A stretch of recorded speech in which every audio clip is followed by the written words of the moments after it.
Bonjour à tous et bienvenue dans cette nouvelle vidéo. On se retrouve comme d'habitude pour parler films, pour parler séries, pour parler sorties, au cinéma comme sur les plateformes de streaming, mais ça vous le savez, évidemment que vous le savez. Et si on se retrouve aujourd'hui, c'est pour parler d'un film, d'une adaptation de jeux vidéo. Vous savez, les adaptations de jeux vidéo dans les années 2000-2010, c'était pas une promesse de réussite.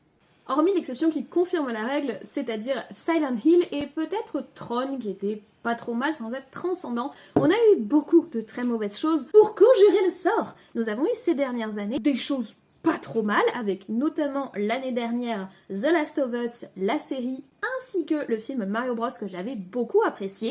Et j'imagine que c'est surfant sur ces succès qu'est sorti le film dont on parle aujourd'hui, Borderlands.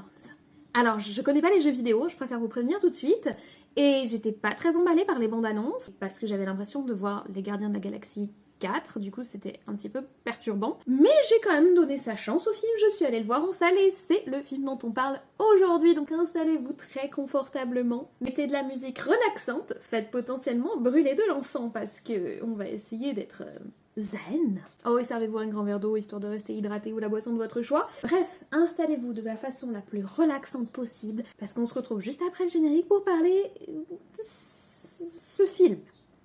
À tout de suite.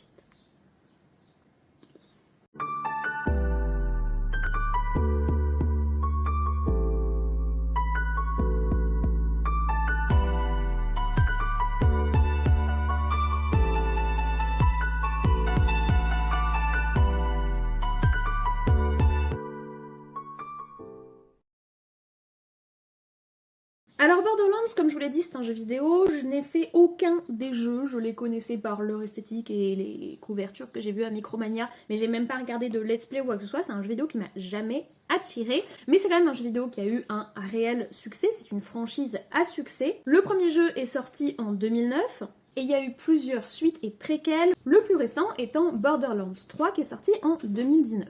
Je vais pas vous en dire plus sur les jeux, mais juste pour planter un petit peu le décor, on est dans un univers un petit peu spatial si vous voulez, et toute l'histoire se centre sur la planète de Pandore, ou Pandora en anglais, qui est une sorte de Far West un petit peu steampunk, très très proche de Mad Max au niveau du style. Et sur cette planète serait située l'Arche, une construction semi-mythologique, en tout cas légendaire, qui renfermerait les trésors d'une civilisation extraterrestre disparue. Et en fait, tous les gens qui viennent sur la planète de Pandora, eh bien ils viennent pour chercher cette arche, ce sont des chasseurs de trésors. Cependant, ça a attiré tellement de gens que forcément, il y a des espèces de mafias qui se forment, il y a des tarés qu'on appelle les sadiques, ainsi que de grandes organisations comme Ares ou Hyperion, et c'est donc dans cet univers que va se situer le film. On va y suivre Lilith, une hors-la-loi qui est également chasseuse de primes, qui va être contactée par un client. Ce client lui propose un contrat qui est supposé être facile, retrouver sa petite fille qui a été kidnappée. Cependant, sa petite fille, elle est sur la terrible planète de Pandora, d'où Lilith est originaire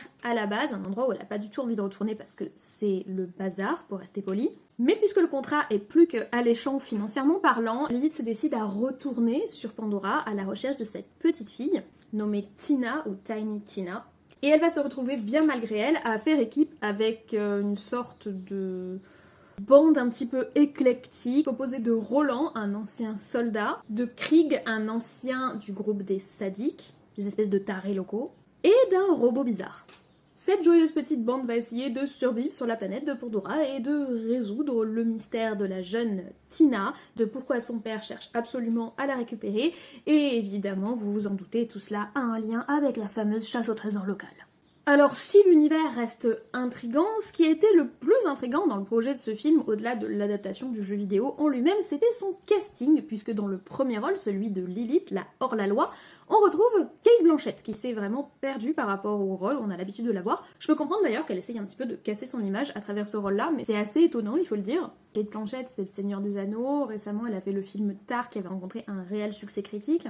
On l'a également vue incarnant la sœur démoniaque de Thor dans Thor Ragnarok. Elle était hyper stylée d'ailleurs. Elle était également dans le film Carol, ou encore dans Le Robin des Bois de Ridley Scott, donc elle a quand même une très très belle carrière. C'est pour ça que c'est assez étonnant de la voir dans ce film-là. En tout cas, moi, j'ai trouvé ça assez étonnant. Mais c'est pas la seule. On retrouve également Jamie Lee Curtis, qui est évidemment l'héroïne de la saga Halloween, qu'on a également vu dans Everything Everywhere All at Once, ou Kevin Hart, qui est notamment connu pour les deux films Jumanji.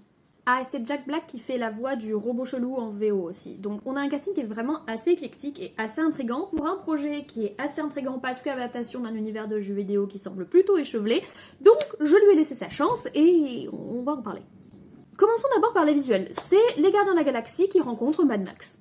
Je pense que tout est dit. Enfin, je veux dire, c'est échevelé, coloré, un peu néon, avec le côté fake environnement de décharge. Fake décharge. Ça se voit que c'est pas une vraie décharge et que ça a été complètement mis en scène avec des tas au bon endroit. Ça fait très très jeu vidéo d'ailleurs. Il y a des tas au bon endroit pour se cacher, pour slalomer. Il y a le mur de voiture où tu sens très bien où vont être placés les pièges, etc. Très très très jeu vidéo. Pour le coup, c'est réaliste par rapport à l'aspect adaptation. Mais ça fait très fake en fait. Ça fait très fake et très déjà vu. Donc le film a du mal à trouver son identité visuellement. Au niveau de la portée de la caméra, il n'y a pas vraiment de dimension artistique qui est portée par la caméra. La caméra essaie pas de tenter des trucs un petit peu innovants, un petit peu différents, un petit peu perturbants. Non, elle filme l'environnement et les personnages qui évoluent dans cet environnement.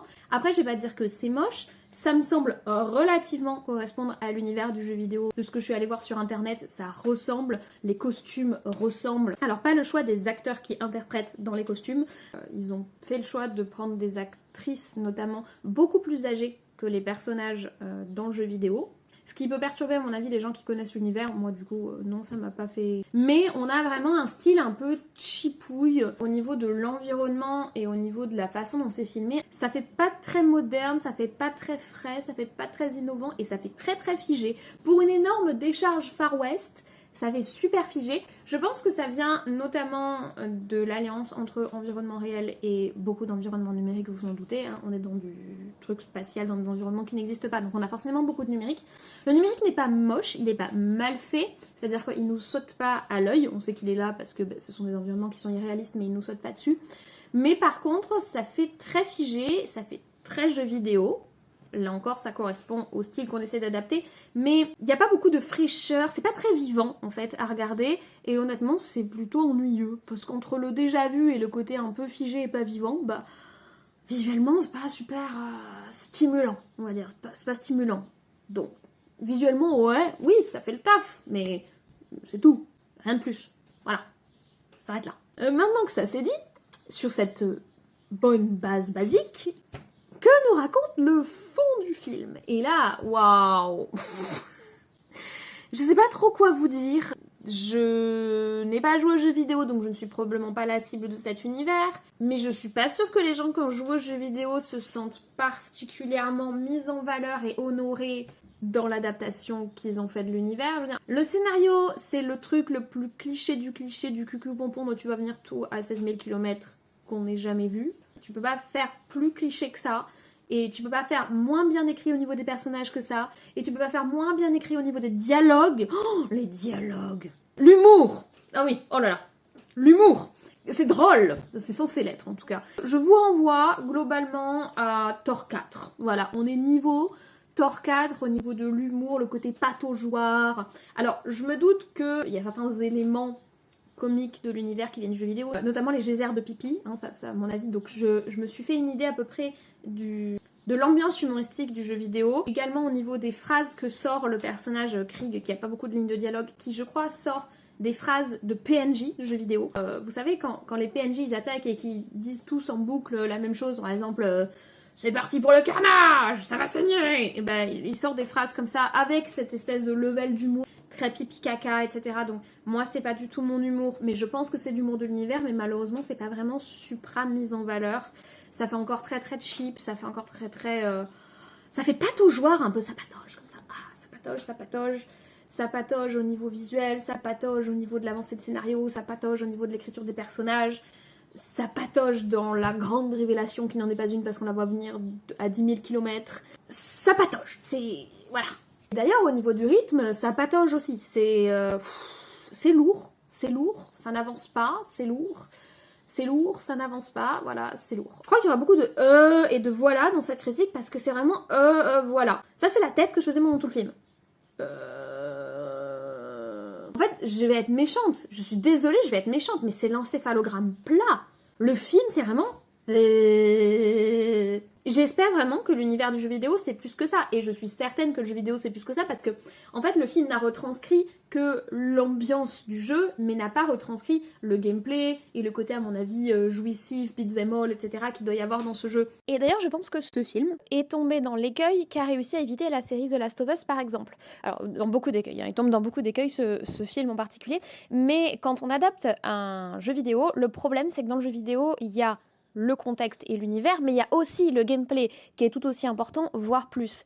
Et il faut réussir, quand on l'adapte au cinéma, à donner assez d'importance au contexte et à l'univers, sans réussir à transmettre le gameplay, puisqu'on ne le transmettra pas, le gameplay, mais en comblant ces vides-là grâce au contexte et l'univers, et grâce à du développement de personnages, et grâce à une certaine poésie, ou une certaine profondeur, ou l'écriture. Ce que The Last of Us a beaucoup fait, en se détournant de l'aspect action, qui est l'aspect purement gameplay du jeu, et en se tournant vers un approfondissement de l'histoire. Là, malheureusement, ils approfondissent rien du tout, mais on n'a pas le gameplay pour combler le vide transsidéral de l'encéphalogramme plat que nous propose le contexte et l'histoire du film, en fait. Et c'est pauvre, c'est plat et c'est pauvre. Vraiment, je suis désolée, c'était dur, c'était difficile. C'était plus difficile que Deadpool et Wolverine, parce que Deadpool et Wolverine, il y avait quand même le côté nostalgie, hommage, il y avait quand même le côté où il y avait un peu de méta. Là, il n'y a pas de méta, c'est juste pipi. C'est dur, c'est très très dur. Au final, le personnage le plus attachant d'ailleurs de tout le petit groupe là, c'est le personnage du robot. Qui lui-même n'a pas envie d'être là. Et en fait, du coup, on s'identifie au personnage du robot en mode il a pas envie d'être là, j'ai pas envie d'être là. Et si on n'était pas là ensemble? C'est triste ce que je dis, je suis désolée, c'est triste ce que je dis. Mais c'est le cas. Voilà, c'est vraiment ce que j'ai ressenti en salle, du néant. J'ai ressenti pas grand chose, j'ai ressenti du néant.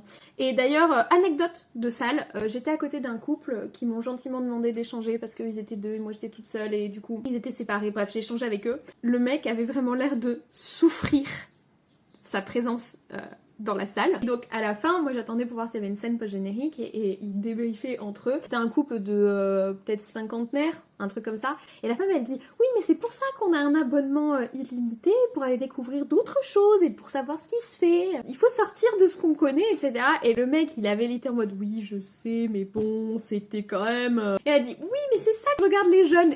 Je me considère encore à peu près comme jeune et...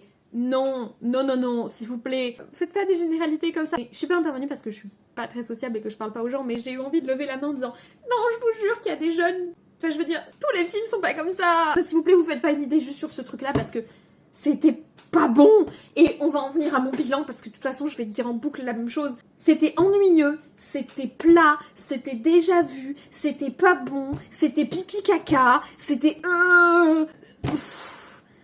c'était dur. C'était vraiment difficile. Et on savait, je crois tous d'avance que ça allait pas être ouf et que ça allait être pause cerveau. Mais là, il n'y a pas que le cerveau qu'il faut poser. Enfin, je veux dire, même mon estomac s'est senti mal devant le film.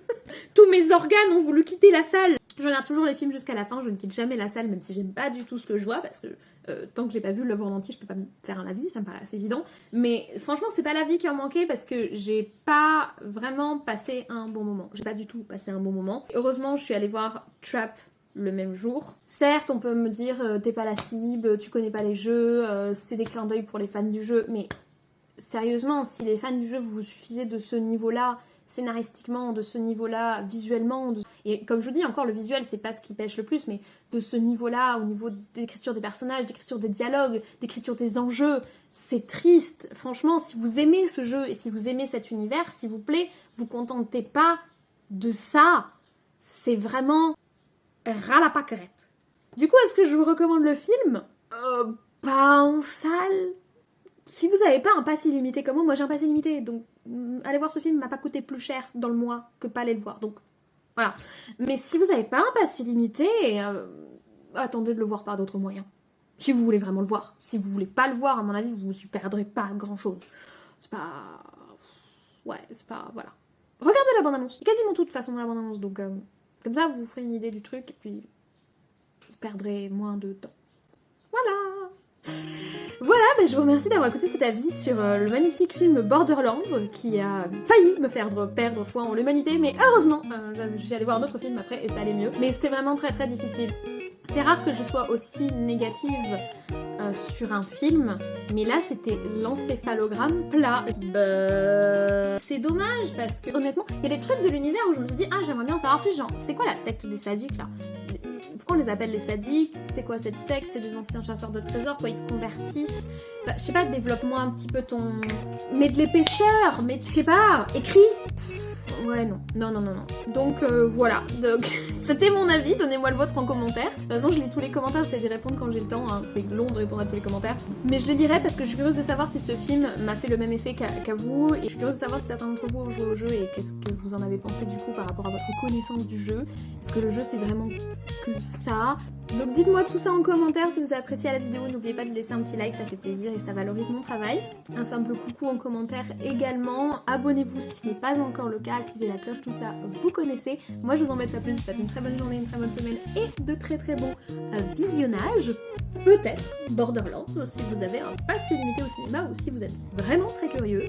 Et bon courage à vous du coup. Et d'ici là, prenez soin de vous. Je vais essayer d'en faire de même. Et on se dit comme toujours, à très très vite. Bonjour, on se retrouve pour parler d'un nouveau film pour lequel j'avais pas beaucoup d'espoir, on va dire ça comme ça.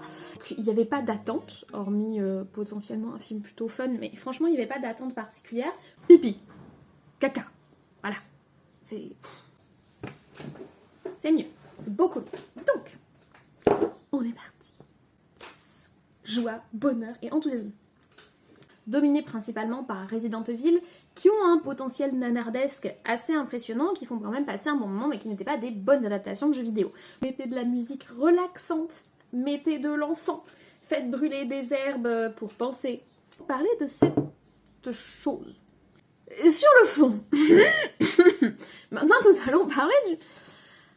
Blague, pipi, caca... Donc pas beaucoup de... Et puis les bandes annonces, enfin comment dire... Une sorte de gardien de la galaxie de Wish, voilà. Mais je suis allée le voir en salle, puisque j'ai un pass illimité, donc que ça me coûte pas plus cher d'aller voir un film de plus ou un film de moins. Et on va en parler aujourd'hui, mais assez rapidement, parce que je suis pas sûre qu'il y ait grand chose à... Voilà. Sinon il fait toujours aussi chaud, hein. Évidemment, on adore être censé pleuvoir aujourd'hui, là. Est-ce qu'il a plu? Non, merci la météo pour les faux espoirs. Peut-être demain, parce que j'ai une vidéo sur House of the Dragon saison 2, faire le bilan, mon avis sur la fin et le bilan de la saison à vous filmer. J'avais prévu un petit costume impliquant une perruque. Je ne porterai pas de perruque tant qu'on est au-dessus des 30 degrés, les gars. Ça, c'est trop me demander. Là, c'est trop me demander. Donc, ça va attendre. Par contre, vu que je porte pas de perruque pour ce film-là, on peut y aller tranquille. Let's go. Par contre, je vais me chercher de l'eau parce que j'ai déjà fini mon verre d'eau, donc il me faut encore de l'eau. Oui.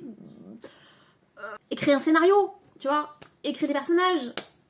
Écris des dialogues où ils se disent plus que... Hey, couvre-moi! Ouais, putain, j'ai pas envie d'être là. Waouh, je suis trop une rebelle. Voilà, puis le personnage de la petite fille, les oursons, enfin...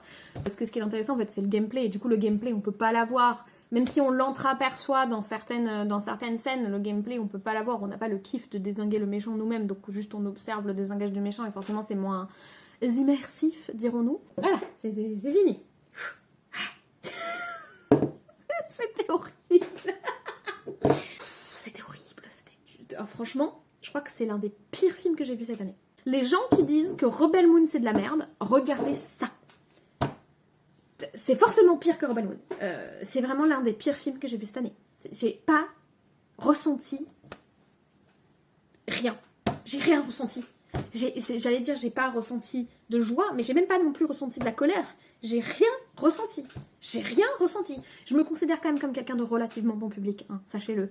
C'est d'ailleurs pour ça qu'on a dit que j'étais pas une vraie cinéphile et tout ça, parce que j'aime des films comme Pacific Rim ou Bullet Train, où je passe des bons moments devant certains Marvel.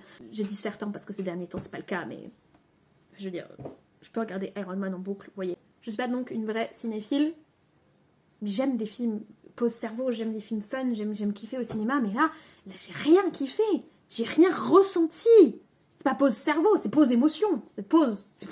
En fait, ce film, c'est une longue pause. Je sais pas, c'est une sorte de sieste mentale. Putain, je suis méchante. C'est vrai, c'était une sieste mentale. C'était dur. Voilà.